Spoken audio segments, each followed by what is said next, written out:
Satu hal yang bikin Bang Dar bingung tentang komik ini, anak-anak boleh baca atau enggak?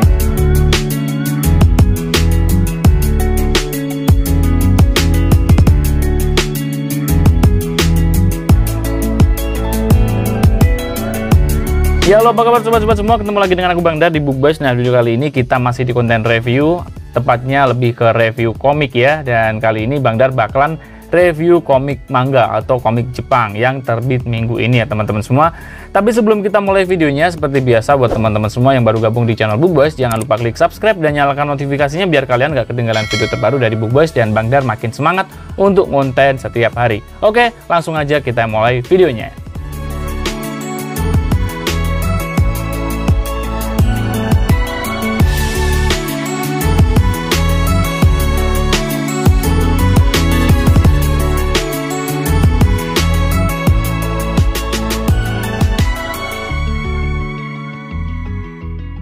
Dan ini dia komik fisiknya berjudul Mieruko-chan, karyanya Tomoki Izumi dengan subjudul The Girl That Sees atau Gadis yang Bisa Melihat gitu ya. Komik ini tuh di Indonesia diterbitin MNC Komik minggu ini. Dan bagi kalian yang mungkin kayak sekilas nggak tahu ya, mungkin kayaknya kayak komik one shot gitu ya, padahal ini komik serial. Di mana volumenya Bang? Angka satunya ada di sebelah sini nih ya. Nah, kayak nggak kelihatan ya karena warnanya sama-sama hitam kayak warna rambut di sini. Oke? Dan overall kalau Bang Dar lihat covernya ini tuh sekilas kayak cover simple gitu ya teman-teman semua, bener-bener minimalis banget. Tapi entah kenapa begitu menarik ya karena di sini kelihatan ekspresifnya gitu ya. Dan kalau kita perhatikan di sini tuh sebenarnya kayak ada tulisan-tulisan kecil ya yang kayak transparan gitu, dan untuk covernya versi Indonesianya nggak terlalu jauh beda sama versi Jepang maupun versi Inggrisnya ya. Dan menurut Bang Dar covernya oke lah untuk versi Indonesianya ya. Oke, dan ini dia bagian sampingnya, kalian bisa lihat ya. Ada gambar mininya kecil di sini ya. Seperti ini, dan kalau kita lihat dari samping kayak tipis banget ya. Jadi serasa kayak komik reguler. Oke, dan untuk bagian belakangnya di sini ada sinopsisnya ya. Sinopsisnya nggak usah Bang Dar bacain aja ya. Dan di bagian belakang kalian bisa lihat ada detail komiknya. Untuk versi Indonesianya, demografinya masuk komik netral ya, ini bisa dibaca cowok maupun cewek. Tapi untuk versi Jepangnya sana masuk ke seinen ya, atau komik untuk dewasa. Dan untuk ratingnya sendiri di MNC ke 17+ atau memang dilabeli komik dewasa ya. Kemudian untuk harganya dijual dengan Rp48.000. Wow. Nah, untuk cover depannya ini tuh pakai tokoh utama yang ada di komik ini namanya Miko. Ini tuh kayak komik model sekarang covernya ya. Dimana satu komik cuma berisi satu karakter aja, dan kayaknya komik-komik volume selanjutnya juga bakal kayak gitu ya. Oh iya, dan untuk statusnya di Jepang sana masih ongoing ya. Jadi memang belum tamat. Dan kalau nggak salah udah nyampe volume 5 atau 6 atau 7 gitu teman-teman semua ya, kalau nggak salah ya. Dan untuk covernya ini tuh dibekali dengan laminasi glossy ya, jadi yang meling-meling seperti ini, baik depan, samping, belakang semuanya full glossy. Jadi masih cover yang kayak biasa gitu ya. Dan tapi tetap masuk cetakan premium karena ini tuh pakai kertas book paper teman-teman semua. Loh, kok bisa Bang ya? Oke, ini cuma kesimpulan Bang Dar ya, sambil kita bahas ya kenapa dari harganya ya. Kalau dari harganya udah jelas kan ini masuk premium karena harga berkisar di antara 36.000 atau 35 ya. Pokoknya kita batasi 35.000 ke atas itu biasanya udah masuk premium. Yang nentuin premium atau enggaknya itu sebenarnya adalah kertasnya ya. Kertasnya kalau udah pakai book paper itu biasanya kalau di Indonesia masuk premium. Oke. Dan kenapa ini tuh ukurannya agak kecil dan kenapa ini tuh tipis ya. Seperti yang Bang Dar sampaikan di awal tadi, karena ini tuh awalnya adalah web komik ya, jadi bukan komik yang terbit di majalah-majalah mingguan atau bulanan di Jepang sana. Jadi ini tuh chapternya bisa dibilang agak pendek-pendek gitu loh teman-teman semua ya. Per chapternya itu pendek-pendek banget. Kalau kalian nggak percaya silahkan buka komiknya online ya di situs web milik Kadokawa atau di platform lain gitu yang menyediakan komik ini untuk dibaca. Nanti kalian bisa lihat di situ bahwa chapternya memang pendek-pendek banget. Hal itu yang mungkin membuat komik ini tuh serasa memang tipis ya. Jadi dari Jepangnya sana ya teman-teman semua. Dan kalau untuk harganya kenapa di sini kok 48.000? Karena di dalam sini ada halaman warnanya ya teman-teman semua. Ada 2 halaman warna. Sebelum gue buka komiknya, kita lihat ukurannya dulu. Seperti biasa kalau untuk MNC komik ukurannya tuh biasanya 11 berapa gitu ya. Oke, kita lihat. Bener kan? Jadi untuk lebarnya ya, lebar ke sampingnya ini tuh nggak ada 11,5 ya, 11,4, dan panjang ke bawahnya ini tuh 17,1. Nah, komik ini tuh berarti masuk ukuran komik premium standar dari MNC Comics. Jadi kayak ukuran Tokyo Ghoul dan lain-lain ya, ukurannya memang sama seperti ini. Karena di MNC Comics itu tuh ada dua ukuran. Ukuran yang premium standar itu yang seperti ini, dan ada ukuran premium tapi yang agak lebar ya dan agak tinggi. Yang ada di komik Ragna Crimson, kemudian Final Fantasy seperti ini ya. Nah, kalau kalian lihat di sini ada perbandingannya. Nah, dari lebarnya pun beda ya. Kemudian dari tingginya pun juga beda. Nah, kalau untuk yang Final Fantasy ini tuh ukurannya ukuran standar yang dipakai di imprint Akasha. Oke? Dan satu lagi, kenapa kalau memang ini dilabeli dewasa, kenapa nggak dimasukin ke Akasha, Bang Dar? Itu Bang Dar juga kurang tahu ya. Tapi kalau melihat dari isi komiknya, seperti yang tadi Bang Dar bilang di awal video ini, komik ini tuh boleh dibaca anak-anak atau remaja, atau hanya untuk dewasa aja gitu ya. Oke, ya mungkin itu yang bikin MNC memasukkan komik ini tuh ke MNC, bukan ke Akasha ya. Jadi gini teman-teman semua, kesimpulan Bang Dar ya. Jadi sebenarnya komik ini nanti kalau melihat dari kisahnya, jadi Bang Dar tuh juga kepo juga ya, sempat lihat-lihat komik selanjutnya, chapter-chapter selanjutnya, walaupun nggak Bang Dar baca, karena Bang Dar nggak pengen kehilangan kenikmatan saat membaca volume-volume lanjutannya nanti. Jadi Bang Dar sempat buka chapter-chapter selanjutnya di online ya. Dan di situ tuh ternyata wow, ini tuh lumayan membuka pikiran Bang Dar juga, karena nyatanya komik yang volume awal ini tuh hampir beda konsep ceritanya dengan yang lanjutannya nanti. Yang kedua, 3, 4, 5 itu tuh nanti lebih serius mengeksplorasi kisah ini, sedangkan di bagian awal ini tuh nanti hanya berfokus ke tokoh utama ya. Jadi lebih ke introduce gitu ya, kayak pengenalan. Dan biasanya kalau kita baca-baca komik action dan lain-lain, pengenalannya kan paling cuma 1 atau 2 atau 3 chapter aja di bagian awal Tapi ini satu komik ini nanti bakalan full kayak pengenalan, dan sekilas itu rasanya kayak masuk ke genre slice of life. Dan ngiranya komik ini nanti bakalan, walah ini nanti bakalan komik yang setiap hari cuma bercerita muter-muter slice of life kayak gitu terus, dan ada horor-horornya gitu. Ternyata enggak teman-teman semua. Jadi komik ini tuh bukan slice of life ya nantinya ya. Dan sebenarnya kalau di volume 2, 3, 4, 5 nanti itu sebenarnya nggak terlalu banyak adegan-adegan dewasa ya.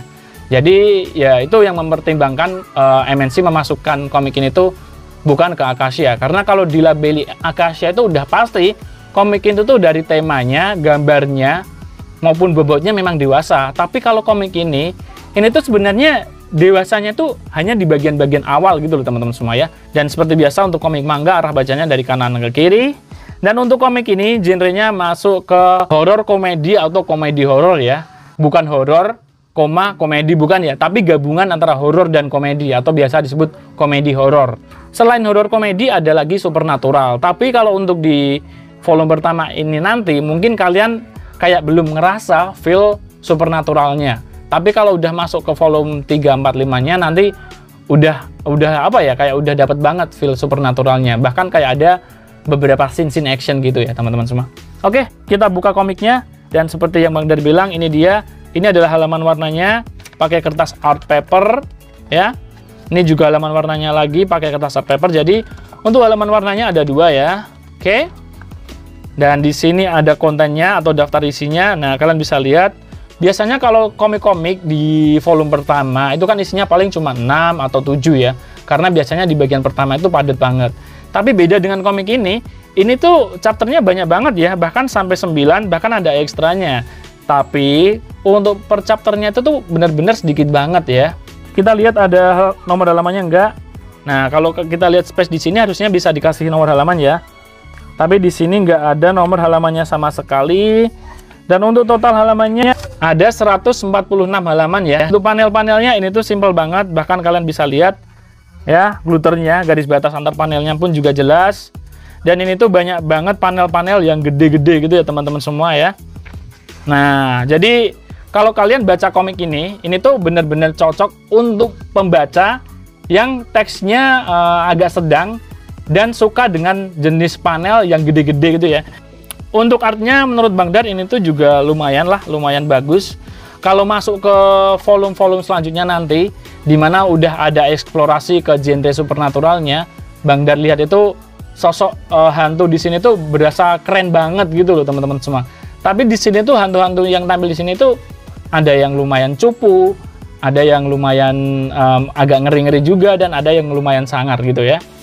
Untuk pemakaian tonnya pun juga lumayan, tapi nggak terlalu banyak variasi ya. Jadi komik ini tuh menceritakan tentang seorang cewek yang bernama Miko ini tuh ya. Dan di sini tuh kisahnya langsung to the point, jadi bukan tipe kisah dimana kayak ini pengenalan tokohnya dari orang biasa tiba-tiba bisa melihat hantu, enggak. Tapi di sini langsung to the point bahwa ini tuh cewek yang bisa melihat hantu. Tapi lucunya di sini adalah dia tuh punya kemampuan untuk melihat makhluk astral atau hantu ya. Tapi dia itu ketakutan, dan dia itu seringkali kayak bingung kalau ketemu hantu gimana biar hantunya tuh nggak tahu bahwa dia tuh bisa melihat sosok hantu itu gitu teman-teman semua ya. Jadi setiap cerita yang ada di sini dari awal 1 sampai 9 chapter yang ada di sini ya, itu tuh cuma menceritakan kisahnya dia setiap hari dari rumah sampai ke sekolah, ketemu hantu-hantu dimanapun ya, di sekolah, di jalan, bahkan sampai ia mandi pun dia diintip sama hantu ya teman-teman semua ya. Dan seperti yang tadi Bang Dar bilang, memang di komik awal ini tuh cuma menceritakan tentang dia. Dan ada beberapa tokoh-tokoh baru yang rasanya kalau kita baca di volume pertama itu kayak, oh ini nanti kayak tokoh nggak penting, nanti nggak bakalan ada lagi atau nggak bakal ketemu lagi. Padahal nanti kalau di volume-volume selanjutnya, tokoh-tokoh yang ada di komik ini ya, tokoh-tokoh sampingan yang kayak nggak penting nanti tuh bakalan jadi tokoh penting di komik ini nanti karena bakal dibahas lagi gitu loh teman-teman semua ya. Untuk komik ini tuh alurnya maju, jadi ceritanya memang maju terus gitu, dan untuk patchingnya ini tuh lambat ya. Kalian bisa lihat setiap panel yang ada di sini, setiap cerita yang ditampilkan itu berasa lambat banget. Nah contohnya ini ya patchingnya ya, hanya untuk seekor gagak aja bahkan digambar sampai 3 kali seperti ini, hanya diposisiin wajahnya berbeda aja ya. Menghadap sana, menghadap sini, menghadap sini. Kalau kita ketemu komik action, patching semacam ini tuh udah nggak bakal dipakai ya. Jadi nanti udah langsung keskip seperti ini, tapi karena ini memang genrenya horror komedi dan serasa kayak slice of life gitu ya, memang patchingnya memang lambat gitu teman-teman semua. Nah sebelum Bang Dar tarik kesimpulan tentang komik ini tuh, Bang Dar bakalan ngomongin ke sensornya dulu ya. Ini tuh terserah kalian mau kalian anggap penting atau enggak. Sebenarnya bagi Bang Dar nggak penting-penting amat ya sensor seperti ini. Jadi sensornya ini tuh gue akui ini tuh keren banget, dan menurut Bang Dar editornya mantep banget, Indonesianya ya. Jadi sensornya tuh kerasa banget kayak nggak disensor ya, karena sensornya cuma tipis banget, dan ini tuh sensornya cuma di bagian depan-depan sini ya. Contoh kayak seperti ini tuh kalau versi aslinya kayak ada garisnya sini ya. Kemudian, nah di bagian ini tuh sebenarnya ada garisnya gini juga, tapi di sini kayak di blur dikit gitu. Ada lagi sensornya tuh di bagian mana lagi ya? Nah, yang paling banyak sensornya ya sebenarnya bukan sensor sih ya, lebih ke modifikasi ya. Biasanya kalau MNC memodifikasi sebuah komik itu biasanya ada keterangannya di bagian belakang sini ya, biasanya ada, tapi di sini nggak dikasih keterangan ya. Berarti mungkin kalau pembaca awam mungkin oh berarti komik ini tuh memang dari versi aslinya nggak ada yang diubah-ubah gitu ya. Nah yang paling banyak modifikasinya tuh di bagian chapter yang ini ya. Jadi di sini Miko tuh punya teman ya, temannya ini tuh baik hati dan merupakan tokoh utama juga di sini. Dia tuh kayak dideketin hantu gitu ya. Hantunya tuh hantu mesum gitu, yang suka grepe-grepe dada gitu teman-teman semua ya. Nah kalian bisa lihat di sini, jadi hantunya tuh nempel terus. Nah mulai dari sini ya, mulai dari sini tuh hantunya itu tuh berwujud tangan yang selalu nempel ke bagian apa ya, bagian khususnya asetnya temennya ini. Dari sini, kemudian ada lagi ini ya. Nah ini tuh cuma dimodifikasi aja, jadi versi aslinya tuh memang tangannya sama. Bedanya kalau di Indonesia ini tuh kayak dikasih titik-titik hitam seperti ini ya. Versi Jepangnya ada titik-titik hitamnya, cuma di versi Indonesianya titik-titik hitamnya itu agak diperbanyak biar kesan tangannya waktu memegang asetnya tuh kayak nggak terlalu diekspos gitu ya teman-teman semua. Dan menurut Bang Dar ini tuh udah langkah yang bener banget dari pihak MNC Komik, karena PR penerbit selain menerbitkan komik ini tuh untuk ada di Indonesia, juga harus mikirin pembacanya, bukan pembaca yang saat ini aja, tapi mikirin pembaca ke depannya. Kalau pembaca dibaca anak-anak nanti kayak gimana ya, dibaca orang remaja kayak gimana. Jadi menurut Bang Dar ini tuh sensornya oke lah ya. Modifikasinya ya, bukan sensor ya, modifikasinya oke lah. Nggak terlalu merusak feel atau sense yang ada di komik ini ya. Nah, kemudian sensor atau modifikasi selanjutnya ketika ada scene mandi.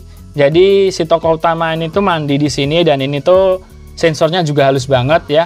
Kalau yang di awal tadi itu sensornya kayak modifikasi ditambahin titik-titik ya, dan ada bagian garis yang dihilangin gitu, kayak cuma garisnya aja dihapus gitu ya. Umpamanya kita gambar ada garisnya ya cuma di erase gitu aja. Kalau yang di sini modifikasinya adalah kayak ada efek white gitu ya, kayak ditutupi pakai apa itu namanya di sini tuh, kayak efek warna putih seperti ini teman-teman semua, kayak kabut gitu ya. Jadi biar nggak terlalu mengekspos bagian di sininya gitu ya. Walaupun sebenarnya versi aslinya pun juga nggak parah-parah amat kok ya, tapi tetap aja di sini tetap disensor atau dimodifikasi ya. Kemudian setelah kayak dikasih tambahan seperti itu, ada modifikasi dengan cara nge-crop juga. Nah, di bagian ini tuh sebenarnya bagian cewek ini tuh kayak kelihatan, tapi di sini kayak di blur gitu ya. Di sini juga di blur. Kemudian adiknya waktu datang ini tuh di crop. Ini panelnya sebenarnya agak ke bawah dikit gini, tapi di crop dikit. Oke. Overall untuk sensor atau modifikasinya Bang Dar nggak masalah ya. Oke banget, karena sensornya masih bisa ditolerir gitu ya. Jadi nggak ngerusak feel komiknya gitu teman semua. Kesimpulan dari komiknya dulu ya. Dari komiknya ini tuh layak dikoleksi atau enggak? Kalau menurut Bang Dar pribadi, komik ini tuh layak dikoleksi ya, karena komik bergenre komedi dan ada horornya tuh susah banget ya buat pembaca bisa memahami komik seperti ini, dan Bang Dar nemuin komik seperti ini tuh yang menarik banget gitu ya teman-teman semua untuk genrenya tadi. Kemudian layak dikoleksi atau enggaknya, karena di sini nanti bakalan ada supernaturalnya. Jadi buat teman-teman semua yang suka komik bertema action, itu nanti juga masuk buat baca komik ini ya teman-teman semua. Bahkan untuk kalian yang suka komik horor-horor, ada hantu-hantunya, kemudian juga ada bumbu-bumbu komedinya dikit, tapi nggak terlalu lucu-lucu amat ya, komik ini masuk. Sebenarnya kalau kita teliti di bagian awal tuh udah jelas banget apa ya memancingnya untuk bikin orang langsung tertarik di sini tuh udah langsung kerasa banget. Mulai dari pembukaan awal, ngapain juga harus buka rok seperti ini? Kalau memang basah kan bisa ngomong, ah rokku basah, ya udah disentuh aja. Tapi di sini kayak dibuka. Di sini roknya nanti disingkap lagi ya. Nih roknya disingkap lagi. Nah, dari 3 halaman ini aja, komik yang memang disetting untuk pembaca horor dan komedi itu bisa menarget pembaca yang dewasa gitu juga ya teman-teman semua. Bahkan kan orang-orang atau cowok-cowok itu kan suka banget yang model-model kayak gini. Pembaca-pembaca cowok itu kebanyakan agak nggak begitu suka kalau baca sesuatu yang langsung belak-belakan. Tapi kalau dikit-dikit seperti ini ya, itu malah mungkin suka ya. Ini menurut Bang Dar loh ya teman-teman semua ya. Nah, saya sebenarnya nggak terlalu omes-omes amat sih ya, cuma rock seperti ini aja. Ini tergantung pembacanya juga. Kalau yang baca cewek, baca komik ini pun juga biasa aja ya.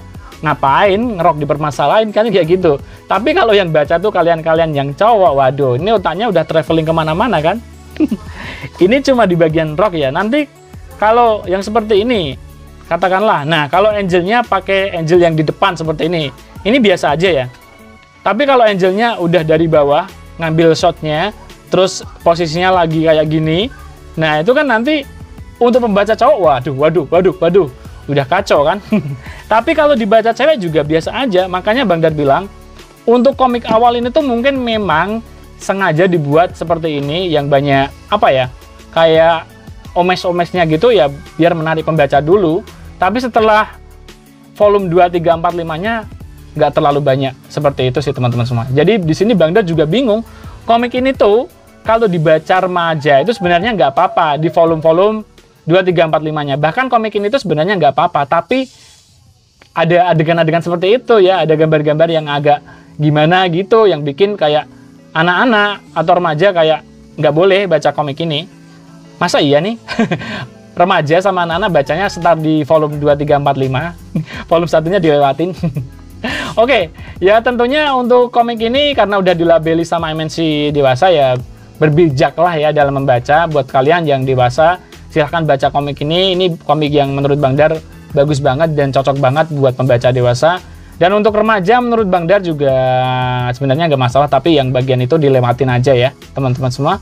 Oke, sampai jumpa lagi di video selanjutnya. Jika kalian suka dengan konten semacam ini, silahkan like. Dan jika kalian tidak suka atau ada pertanyaan atau mau ngasih saran, silahkan ngomong aja di kolom komentar. Gue Dar, pamit dulu. Salam books lovers. Bye!